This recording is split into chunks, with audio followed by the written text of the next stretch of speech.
Simon Kenton was a legendary frontiersman and soldier in West Virginia, Kentucky, and Ohio. Kenton was born on April 3, 1755 in Fauquier County, Virginia, to Mark Kenton, Sr., an immigrant from Ireland, and Mary Miller Kenton, of Scots-Welsh descent.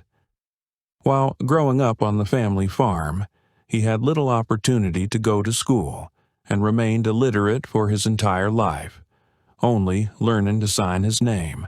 In 1771, when he was 16 years old, he became involved in a jealous fight involving a woman.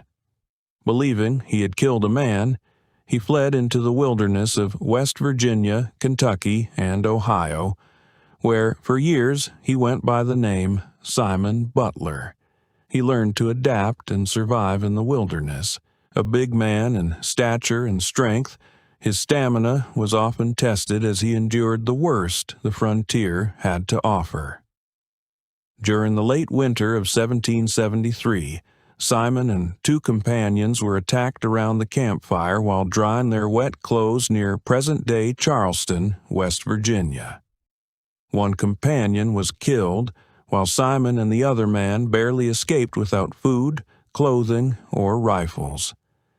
After a week of wandering down the Great Kanawha River, suffering from hunger and exposure, they finally reached the Ohio River, where they met some mountain men. After recovering, Kenton then spent time hunting along the Ohio River and searching for the legendary cane lands he had heard so much about. In 1774, he served as a scout for the European settlers against the Shawnee Indians during Lord Dunmore's War in West Virginia and Kentucky. By 1775, Kenton had moved to Boonesboro, Kentucky. For the next few years, he worked as a scout for the settlement, often encountering the local American Indians. In April 1777, during an Indian attack on Fort Boonesboro in Kentucky, a bullet struck Daniel Boone's leg, and he found himself staring up at a Shawnee tomahawk. Kenton charged, shot the scalper, and clubbed another attacker, then lifted Boone in his arms and carried him, dodging and darting, to safety. "Well, Simon, you have behaved like a man today," Boone told him. "Indeed, you are a fine fellow." Kenton participated in several military engagements against the British and their American Indian allies during the American Revolution. In 1778, he joined George Rogers Clark on a challenging but successful expedition into the Illinois country to attack British outposts and Indian settlements. Returning home, he accompanied Daniel Boone in an attack on the Shawnee settlement of Chillicothe near Old Town, Ohio. In September 1778, while on a spying mission in Chillicothe near Xenia, Ohio, Kenton was captured by Shawnee Indians. He was forced to run the infamous quarter-mile Gauntlet while being beaten with sticks by two lines of Indians. This ritual often killed many prisoners, but Kenton survived it 9 times. Severely wounded after this and other ritual tortures, he was saved by his longtime friend Simon Girty, who convinced the Shawnee to adopt Kenton as one of their own. The Shawnee respected Kenton for his endurance, and they named him Cuttahothah, the condemned man. Finally, in June 1779, Simon was sent to Fort Detroit as part of a prisoner trade with the British. He was soon freed and returned to service under George Rogers Clark. In 1782, he discovered that the man he thought he had killed in Virginia had lived, and he took back his original surname. Kenton started exploring the Mad River Valley of Ohio and making claims as early as 1788. He first saw the area a decade earlier, while he was held as a prisoner with the Shawnee, and vowed that if he survived, he would return.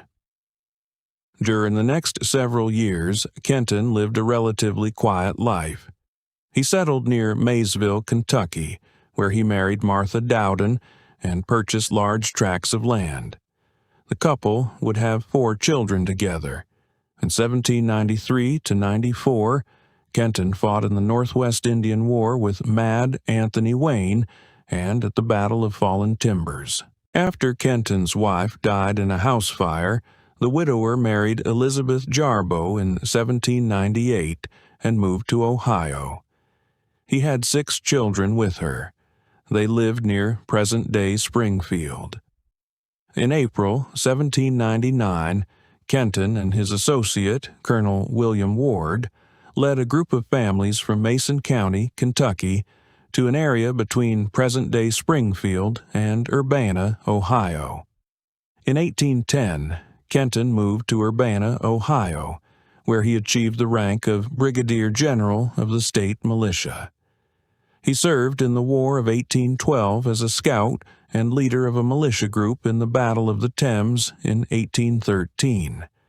This was the battle in which the famous Indian chief Tecumseh was killed. Kenton was chosen to identify Tecumseh's body, but, recognizing both Tecumseh and another fallen warrior named Roundhead, and seeing soldiers gleefully eager to carve up Tecumseh's body into souvenirs, he identified Roundhead as the chief. Kenton moved to the Zanesfield, Ohio, area around 1820. During the last years of his life, Kenton lived in poverty because of land ownership disputes and mismanagement of his money.